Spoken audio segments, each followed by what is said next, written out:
There we go. And I'll say it again. What we're going to do is review what we did last 2 weeks ago. We are not really, the purpose isn't to forge ahead because we do know we are ahead of schedule in this course, which is great. It's better to be ahead than behind. So what we're going to spend today's Zoom session doing is reviewing cochlear physiology from top to bottom, like what we did 2 weeks ago. We'll take a good peek at it and make sure we internalize it. Cochlear physiology is a trick. Cochlear physiology is complicated and it's not easily understood. And when an organ is hard to understand, it's because it's complex, and that is the inner ear. Without the cochlea, of course, you're deaf as a post. There's not many people out there that really know how the cochlea works very well. Doctors do surgery on it, okay? So that's what their interest is in it. The only people who really know how the cochlea works are audiologists and us, because we're the people fitting hearing aids. So we are the custodians or the curators of that curious organ called the cochlea. There's an alliteration of words. All right, here we go. Let's take a look at what that can be. So I'll pull it up over here, share screen, shrink this. Okay. Pulling up cochlear physiology right from the very top. Let's just kind of look at the purpose of the inner ear. It transduces, and that word transduce means to change, changing energy from one form into another. We all remember the middle ear transduces or changes sound waves into mechanical energy. Piston-like mechanical energy. So the foot plate of the staypiece can push in and out of the oval window. That's the first transduction. The second transduction of the ear happens at the cochlea. Now the cochlea takes that piston-like energy of the middle ear and it changes it into wave energy. And that wave energy is called the traveling wave. And that wave is actually a transverse wave. In other words, and I'll draw with my real sophisticated method here, a transverse wave, okay, the direction of the wave may be heading in one direction, but the wave itself is going up and down. Now that's like water waves. Water waves, they're doing this, but they're moving in a direction. So sound waves, we will recall, don't do that. Sound waves are, they're compressions, rarefactions, compressions, rarefactions. We draw sound waves up and down because it's easier, but really sound waves don't do this stuff, or otherwise we'd be doing this all the time with our heads. So basically, the middle ear takes longitudinal sound waves, squeezing and separation of molecules. The middle ear changes that into piston-like energy. And the inner ear takes that piston-like energy and changes it into water waves. But these water waves don't look like the sound waves. The water waves are totally different. And you know what I'm going to ask you to do between now and next week? Google up the cochlea. Google up traveling wave. Cochlear traveling wave YouTubes. And check these things out because there's lots of really cool moving YouTubes like that are about 2 or 3 minutes a piece, and they'll show you those traveling waves. It's really cool. They'll have, I think it's playing something, and you're seeing all these different waves rippling along the basilar membrane. So those are traveling waves, and never think those are sound waves. And a lot of people out there think, oh, sound waves enter the inner ear. No, they don't enter the inner ear. A 250 hertz tone is 4.5 feet long. Okay? Wavelength is speed of sound over frequency. A 250 hertz tone is 4.5 feet long. That's not going to fit inside a cochlea because when you unroll the cochlea, it's 1 inch. So sound waves aren't traveling waves, but traveling waves are ultimately created by sound waves through 2 different transductions. Now, the third transduction of the ear is the hair cells inside the cochlea.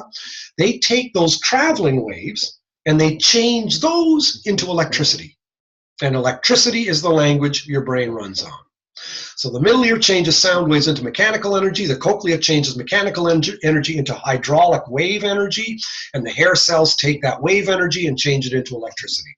Essentially, that's what's happening with the ear. But now let's share screen and take a peeky peek at what we wrote and look at our set of lies here. No, I'm just kidding. So hair cells are really weird mechanoreceptors. They're kind of like a hybrid between a nerve cell and a skin cell. They're really weird cells. They're pilloried because they're fixed, as we said. Their hairs are sticking out in one direction, and the body of the cell is below where they're squeezed at the necks. Remember that all inner hair cells send info to the brain, and circle the word. They are afferent. That's what that word means. And outer hair cells, remember that they are efferent. They take info from the brain. And remember that their cell bodies stretch and shorten. They're constantly moving. We'll look at that again today. Traveling wave in cochlea and how it excites the hair cells. See PowerPoint slide information. Well, let's look at that. Just see that for the heck of it. Can I stop you for a second? Yes. I think that I'm looking at completely different notes, but they say some of the same stuff. Let me see if you can see it. Okay, let's see if I let's see. You're looking at anatomy. You're looking at inner ear anatomy, which is fine, but anatomy is what it is, the form, and physiology is how it works. So we've been covering. Now we have left inner ear anatomy, and because that was kind of before midterm, and now we're kind of looking at, okay, the physiology of the outer ear. How does it work? How are the pieces and parts? Okay, well then I guess that the links to the notes aren't like printing the right thing, because I went in the unit to print for 5, and it's under lesson 5.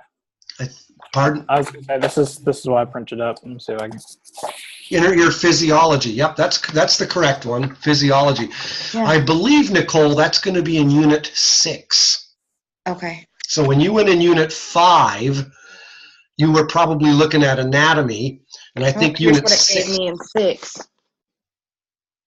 8th nerve, central auditory. No, that's later. That's mañana. We're not there yet. That's late. We won't cover that for the next couple of weeks. That's what they gave me. I don't know. I'll try again. Yeah, it's the physiology is in between the anatomy notes that you have and the ones that you just showed me. The one that Sam showed me is the one that's right in between, and that's what we're looking at. And we looked at that one last week, and we're also looking at that one this week, and we'll probably continue on it next week too, because we are ahead of time. This is the good thing. We're ahead. So it's not the end of the world that you don't have the notes on you, because we're going to be covering it again. Cool? Okay. All right, cool.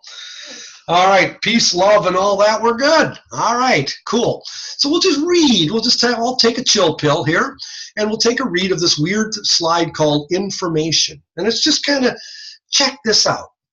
Here you've got the word information written down the side here.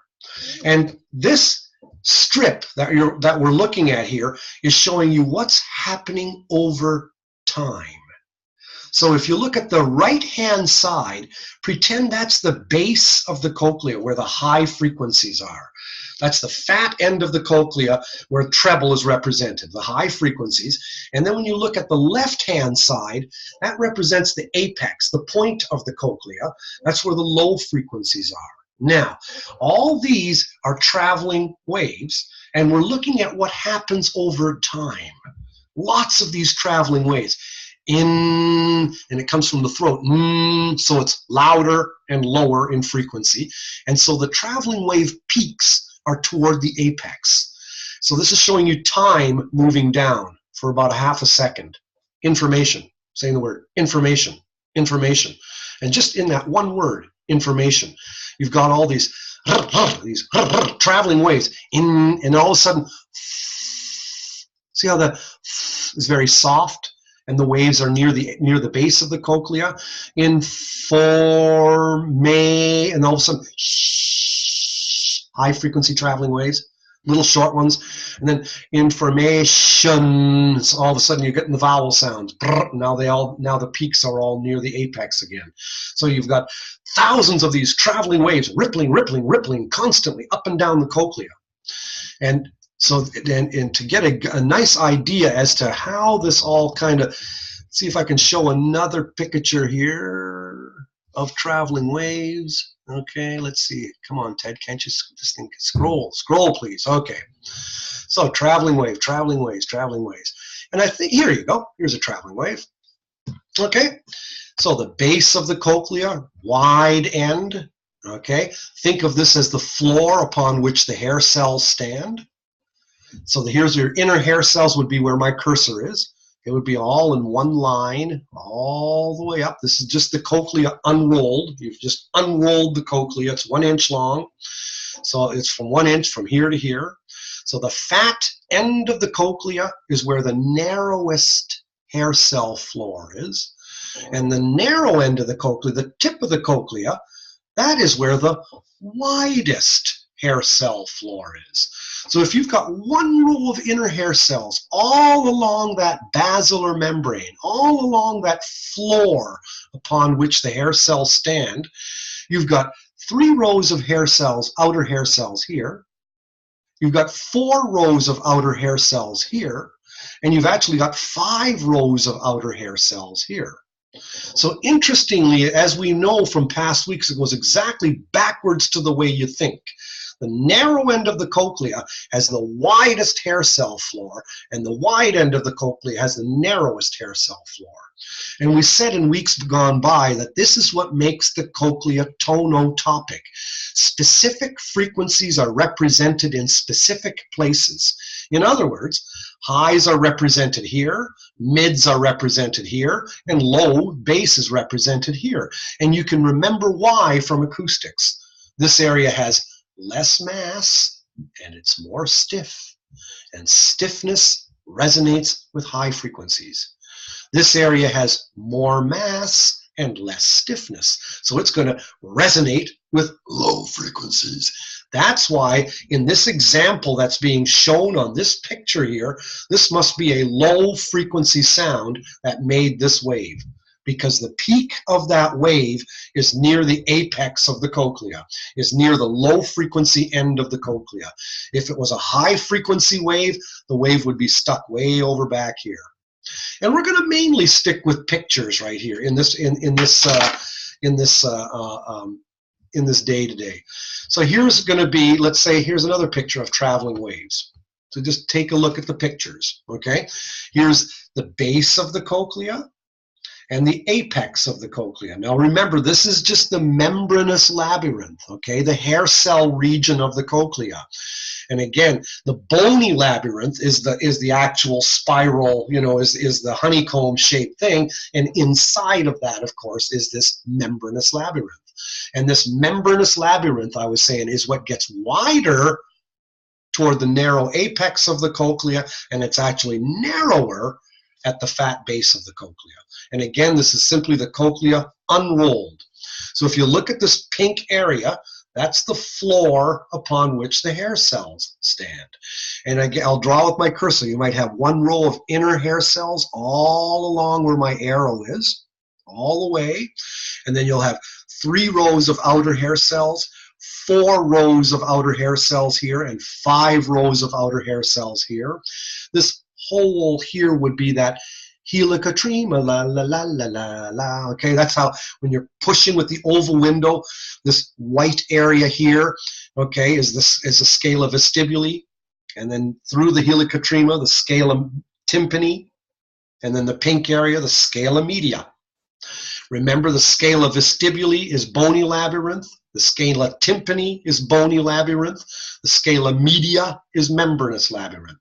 And now you can see, if the ripple happens here, it's a high frequency. If the ripple happened here, it's a mid frequency. And if the ripple happened way over here, it's a low frequency.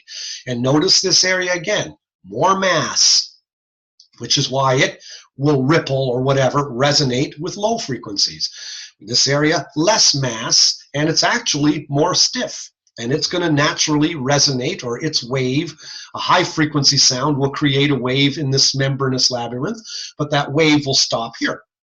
A low frequency hitting the eardrum will move the middle ear ossicles, will create a traveling wave that stops here. Okay, so this is all just review of physiology of the ear. It's not a bad thing to do at all. Here's another view. Okay, you've just unrolled the cochlea. Here's the ear canal, eardrum, malleus, incus, stapes, a weird drawing of the balance organs, just a schematic. And here they're showing you a low frequency makes a traveling wave here, a mid-frequency sound makes a traveling wave here, and a high-frequency sound makes a traveling wave here. So traveling waves, where they stop, that's the hair cells that get stimulated. And those are the hair cells that send the information to the brain. And so this is just with a low frequency tone, a mid frequency tone, a high frequency tone. But we all know that things get kind of complicated. I mean, if you say words like speech, information, you've got thousands of traveling waves happening constantly. So, I mean, your ear is a very busy little place. Here's another way to look at the traveling wave. Okay, all sounds enter the base of the cochlea, of course. All sounds first stimulate the base of the cochlea. And think about like a carpet in front of the doorway of your room. The carpet in the doorway gets dirty first because that's where all passages go through the doorway to get into the room. So that's the carpet where you put a mat by it because that gets dirty. This is a nice analogy for saying why elderly people lose treble hearing first. Because all traveling waves have to go through the high frequency region of the cochlea first in order to get anywhere else in the room. So these hair cells tend to die first, leaving you with a treble hearing loss. Nonetheless, a high frequency sound will make a traveling wave, and these are like envelopes. Now, when you're thinking of an envelope, let's see if I can show you what I mean by envelopes. Here's a high frequency traveling wave. Here's a low frequency traveling wave. Remember, this is the cochlea unrolled. This is going to be 1 inch long from here to here, 1 inch, 2.5 centimeters. Now, when I'm drawing envelopes, all we're doing is here's the wave, here's the ripple motion of that basilar membrane, which is the floor upon which all the hair cells stand. So they make a ripple, and all I'm doing with these dashed lines is I'm just drawing just the shape of that wave overall. I'm just drawing the outer edges of it. In other words, it's shaped kind of like a kite. Okay? Notice how the front of the wave is kind of steep, and the tail of the wave over here has a shallower envelope.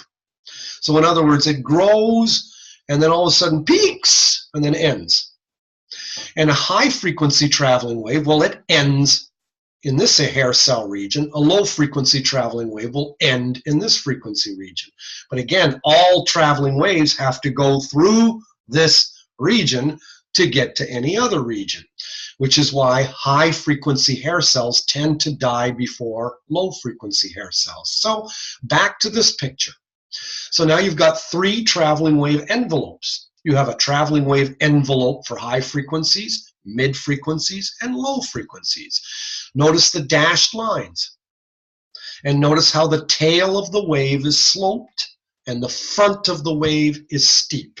That's a very important thing. I would put a star in your mind about that. For Nicole that doesn't have the notes, she'll put an imprint over here.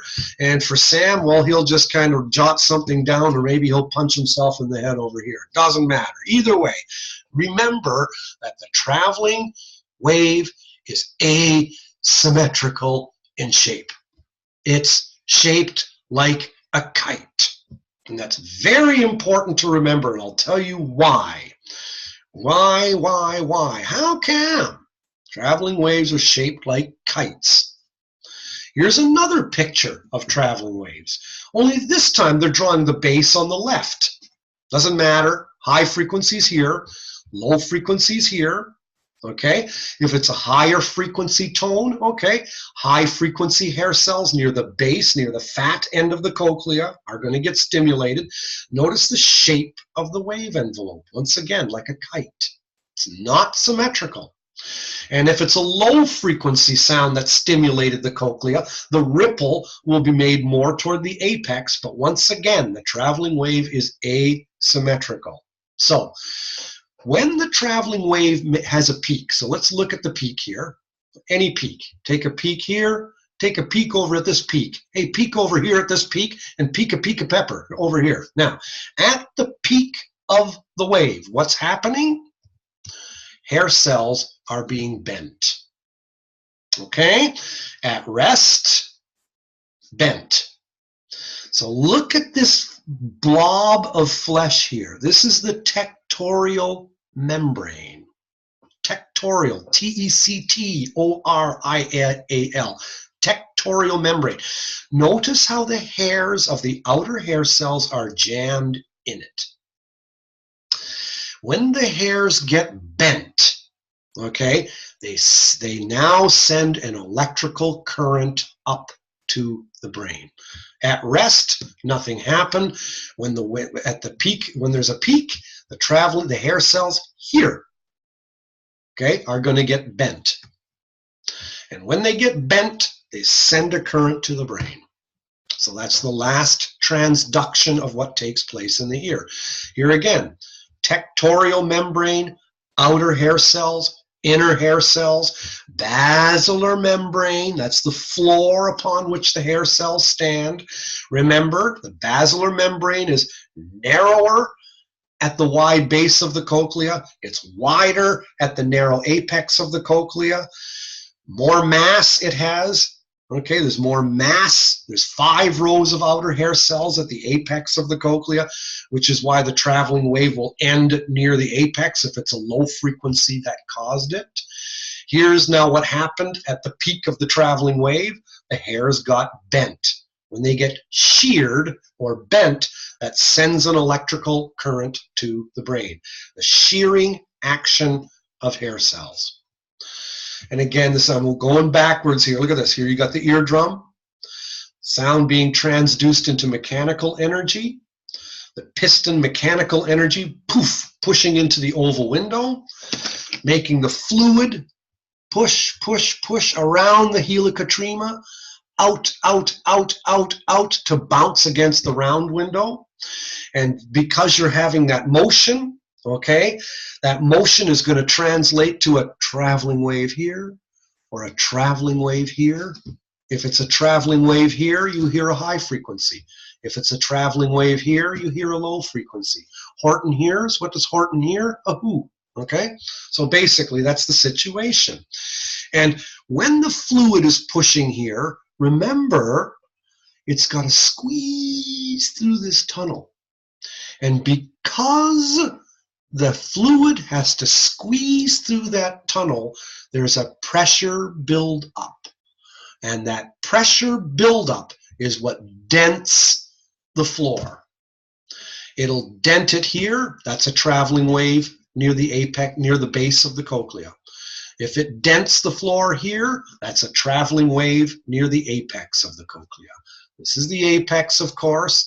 This is the base. Okay? So understanding these basic cochlear horizontal and vertical action. By horizontal, I mean push these black arrows, that's the horizontal. The vertical is the bending. That's what I mean. So the cochlear horizontal movement is the pushing in of the oval window, the bulging out of the round window. That trade-off is the horizontal action, and that trade-off is happening in the scala vestibuli and the scala tympani, the bony labyrinths. But the membranous labyrinth is what gets dented, and that will get dented here, or here, or here. And the reason why it gets dented in the first place is because of the narrow helicotrema, so this fluid gets a pressure buildup and has to dent somewhere. Okay? That's all we're doing. This picture's showing you the same thing.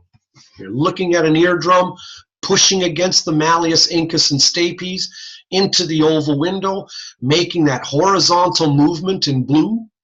But then you've also got a vertical movement, this bending. And that bending is the traveling wave.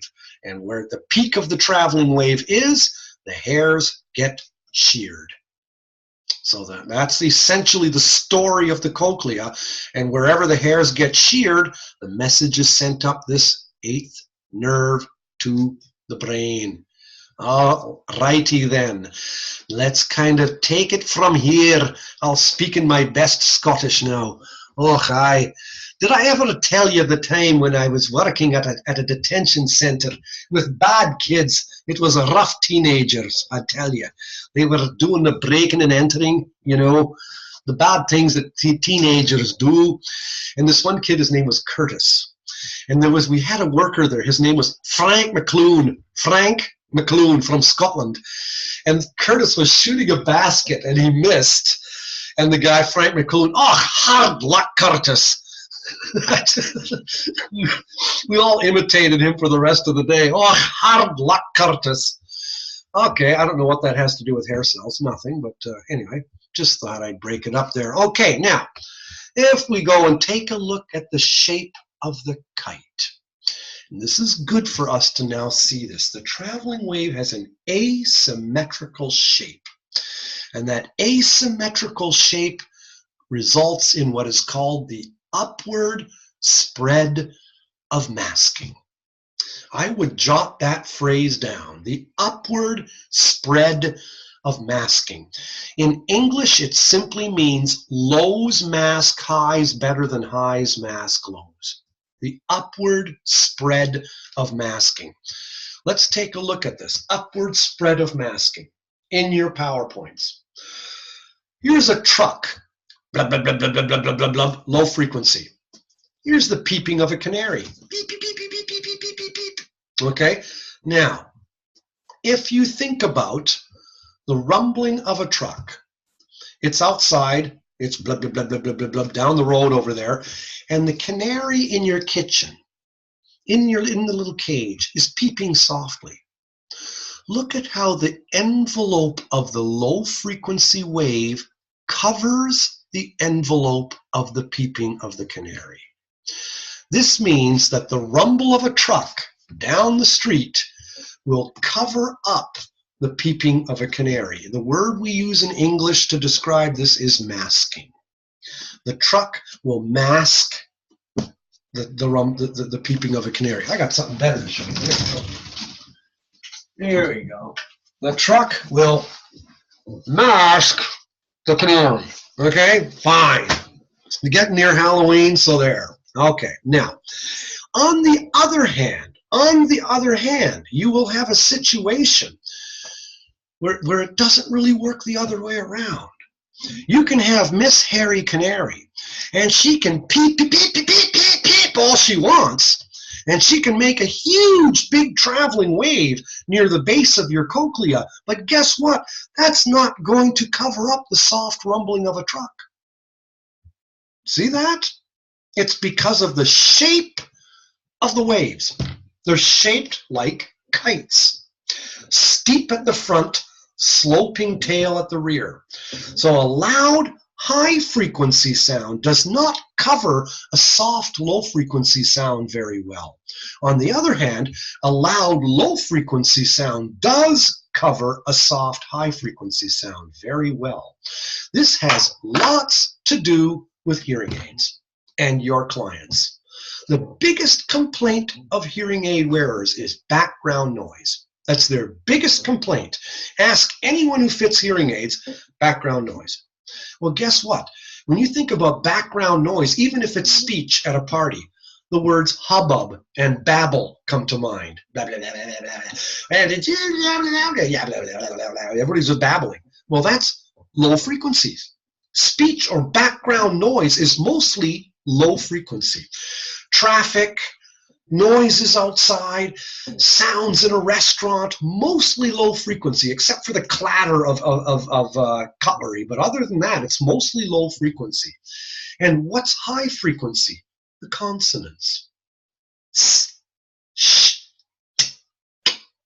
All the sounds, hat, fat, bat, sat, cat, it's the that tells you what the word is. Well, those are like gentle china teacups. And background noise is like the bowl in a china shop. Background noise is the bowl that will smash all the china teacups, because background noise is low frequency, and lows mask highs better than highs mask lows. So really it is the upward spread of masking and the shape of your traveling wave that really creates a lot of hassle when it comes to noise. Now you know why. It's really and elderly people, there's something else what happens in the cochlea. What dies first? Do you remember from the anatomy class, what dies first in a cochlea? Outer hair cells or inner hair cells? Do you remember from anatomy or whatever? Outers. What do the outer hair cells do? Let's look at these guys here for a second. And that way we can wind this class to a close. Look at these outer hair cells.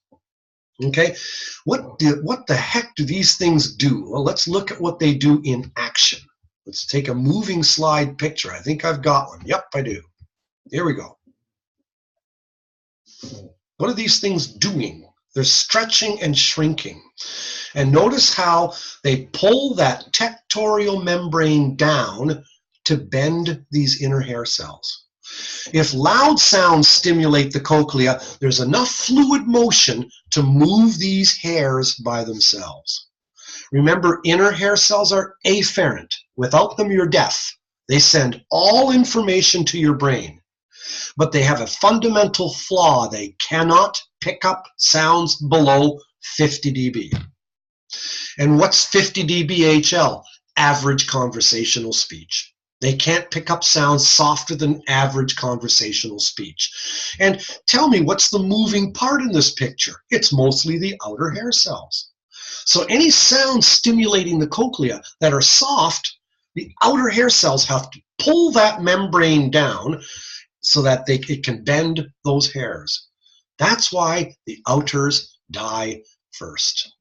Outer hair cells, underside of that tectorial membrane. This blue thing, if you tore it off the outer hair cells, you could see the imprint of these hairs in it. They're embedded in it. Okay? So because they move so much, here's your outer hair cells, here's your inners. Inners are afferent, all info to the brain. Without them, you're deaf. They can't pick up sounds below conversational speech. Outers pull that membrane down so the hairs can get bent. Because of that, they die first. And when they die first, something weird happens to your traveling wave. See, the outer hair cells do this. Their action, that stretching and shrinking action that they do, they literally change this wave into this one. There's two things that happened here. One, the wave peak got bigger. Secondly, the wave peak got sharper. Look at how this wave, look at how that wave, look at how fat the peak is. How many frequencies do you think are stimulated by that peak? The answer in Louisiana would be beaucoup, okay? Lots, because it's a fat traveling wave. This guy, he can distinguish between frequencies close together because he's got healthy outer hair cells. His traveling wave is amplified so he can hear soft sounds. His traveling wave is sharpened so he can distinguish between frequencies close together. His comb has 100 teeth, whereas this person's comb has about 10 teeth. So this guy can't separate frequencies close together. That's another reason why people don't get along with hearing aids. First, it's the shape of the wave, that lows mask highs better than highs mask lows. But secondly, it's the fact that outer hair cells, when they die, okay, let's just see if I can, here, look. Here's traveling wave, low frequency, traveling wave, high frequency. Here's what the outer hair cells do to it. They sharpen the peaks of the traveling wave. When those peaks are gone, you can't separate frequencies that are close together as well. That, my fine feathered friends, is main reason why elderly people can't separate speech from background noise as well. It's another reason. They've lost outer hair cells. They've lost that love and feeling, okay? The cells are no longer sharpening the peaks of the waves. They can't separate speech from background noise as well because their frequency resolution is down. It's like their TV got more blurry. They can't see quite as many colors anymore. You can still see black from white, from red, from blue, but the fine clarity isn't there anymore. So whereas you and I can go into a noisy place and we can talk over the noise, and it's harder to hear, but we can still do it. People with hearing loss, even though the hearing aids are properly fit, everything, God's in his heaven and all's well with the world, we can't fix broken hair cells. Okay, Humpty Dumpty fell off the wall. The cochlea is broken. We can't fix it. That's why hearing aids are called hearing aids. They aid, but they can't sharpen peaks of traveling waves. Those outer hair cells are gone. So that is a huge reason why even when people are wearing properly fitted hearing aids, they can't separate speech from background noise as well as you and I can.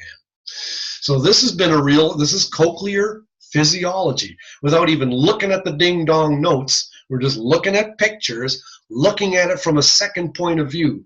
But two things to note about those waves in the cochlea. One is they're shaped like kites, that lows cover highs better than highs cover lows. And secondly, the outer hair cells sharpen the peaks of those waves. And when the outer hair cells are gone, you have a twofold thing happening. First of all, you can't hear sounds below conversational speech. So first of all, your waves are smaller. You've lost these peaks. Okay, so you've lost some amplitude. But secondly, you've lost the sharpening. Okay, so there's lots to say when it comes to hearing, to cochlear physiology. It's quite amazing. But these outer hair cells die first. And when they die, they leave you with an inability to hear sounds below conversational speech. And guess what that is? Mild to moderate sensorineural hearing loss. And that is like 95% of hearing loss, is outer hair cell damage. I'll leave you, you've heard of the word sensorineural. Sensory is outer hair cell pathology. Neural is inner hair cell pathology. Outers tend to die before inners, leaving you with a mild to moderate sensory hearing loss. After that, inner hair cells begin to die. Now you're left with a severe hearing loss. Okay, but outers tend to die first, and that's what 95% of people walking around with hearing loss have, outer hair cell damage. And why do they die first? Because they are the moving part. The moving pieces, moving part. Here's another picture that I drew again, traveling wave. Envelope is in orange. Remember, this is the cochlea unrolled. All your hair cells would be standing on this black line. Okay, so basically the loss of outer hair cell actions is twofold. Amplifying is gone and the sharpening is gone. I'll end with this slide, and we can ask questions in just a second here. Here is an unrolled cochlea stimulated by two tones close together. So there's two traveling wave peaks. Okay, one here and one here. So two traveling wave peaks. Now, outer hair cell damage results in this being made into this. The waves are smaller and they're not as pointed. That sharpening is gone. When you take hearing aids and put them on that person, you are making this traveling wave into a bigger one. Yep, you're amplifying. So the person has improved hearing. He can hear better. But remember, this ain't this. Okay? He can still hear two different frequencies, but he has a harder time separating and telling what they are. This person can clearly distinguish between frequencies close together. This person has the hearing loss now with outer hair cell damage. Two things have gone wrong. First, the amplitude of the wave is smaller. Secondly, the sharpening is less. So when you take a hearing aid and put it on this person, you've got a bigger, dull traveling wave.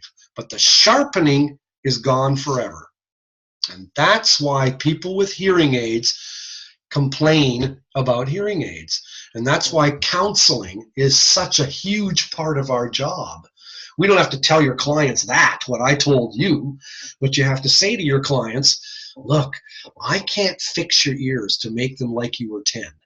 That's not, I can't do that, but I can turn the clock back 10 years. I can make it better. But the big job that we have as clinicians is to explain the limitations of hearing aids so that the person walks out with realistic expectations. Because if you've just made a sale and the person leaves, guess what? The devils of hearing aids are going to come howling at your door. That person will be back the next day with complaint after complaint, and you deserve it because you tried too much to make a sale and you didn't take the time to explain things. And you as a clinician, you know anatomically and physiologically why, from having taken courses like this isn't what you're telling your clients. I mean, I don't tell clients this kind of stuff at all. But I always tell clients, hearing loss is like having the back of your eyes scratched. Now the retinas are ruined. Now go ahead and wear your glasses.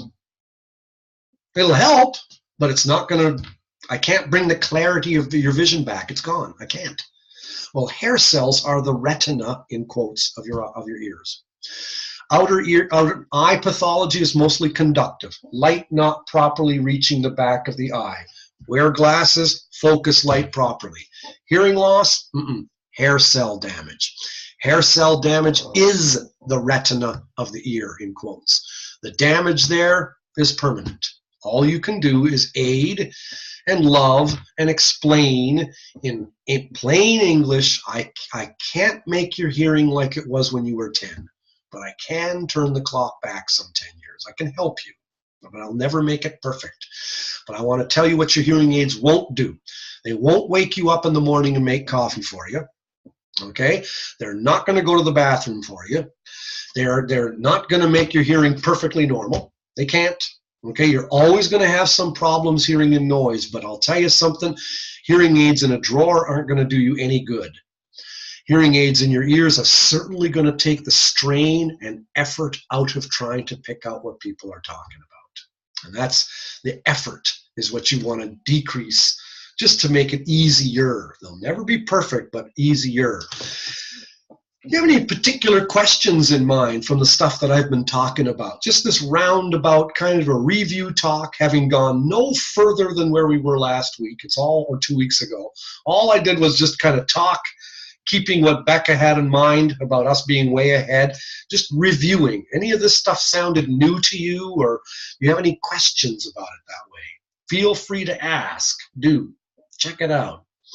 Something doesn't strike you, let me know. But we stayed way away from the notes. I never messed with the notes hardly at all today. I just stayed away from them. But I could always bug you and go to the notes, but I don't think I will. But we will cover, next week when we look at this stuff, I'll cover these two guys again, Von Beckersee and Gold. We'll talk a little bit about steps, about that horizontal and vertical movement of the cochlea inside. Talk about how it happens, that kind of stuff. We'll review it in more detail. The stapes, the unrolled cochlea and the cross section. There's a PowerPoint slide that deals with that. If I go way up here, I think it is this guy. Nope. Let's see. It's this one, right? Oh, let's see. No, I can't find it. Anyway, it's here somewhere. Let's see. We'll scroll on down here. Traveling waves versus sound waves. Good to make a note of that. So these notes are covering a lot about what we talked about today. And Nicole, when you're able to access it, great, because you're going to see all of this. Put a star by these things where you see them. Look at this, asymmetrical traveling waves.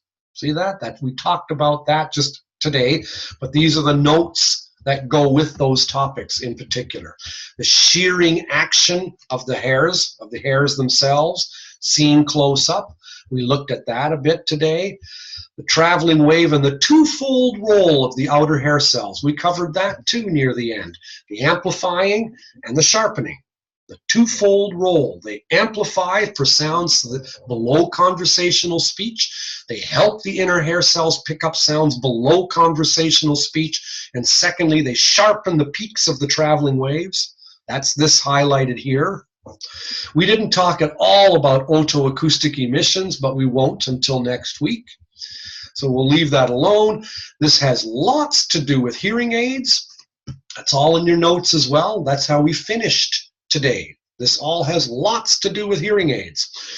Okay, we talked a lot about that. And then there's a little section on cochlear disorders. But you take comfort, you have a class called Hearing Disorders. And I believe you take that in the summer. I think it's 125, Hearing Disorders. I teach that class, so you'll have to suffer with me, but it's not a hard class. It's a good one. But the main pathology of the ear, the main one of all, is presbycusis. And what is presbycusis? Outer hair cell death. What's the degree? Mild to moderate. Mrs. Jones, Mr. Herb, Mrs. McGillicuddy, presbycusis.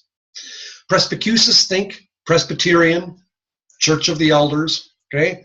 Presbyopia, arms aren't long enough to see the page. Presbycusis, can't hear treble. Second most common cause of hearing loss in the world, noise-induced hearing loss. Noise also kills off outer hair cells. Noise, elderly in USA have worse hearing than elderly in Africa because the US has more industrial noise pollution. Noise pollution is the second most common cause of hearing loss. With that, I'll shut my face. We're good. Okay? Glad you tuned in anyway. It's good that, this is all fine and dandy. And I sure as heck hope people do listen to the Zoom session because we went over a whole bunch of information today, but it was all review, that type of thing. Now, did you find this at all helpful? Yeah. Definitely. Yeah. You're just saying that because you're on TV right now and you got to. Actually, you're going, oh my God, when is this guy ever going to stop? I just want a screenshot of that mask, if you can put that on. There you go. That's a humdinger, huh? I think I paid a couple of bucks for it. It's coming. All righty. We'll see you when we look at you. Stay in touch. I'll send out an email to the others in the class to be sure to tune in onto this Zoom session. You guys have already watched it. Nicole, in the meantime, get the notes. See if we can work on that. All righty. Until then, live long and prosper. We'll see you when we look at you, okay?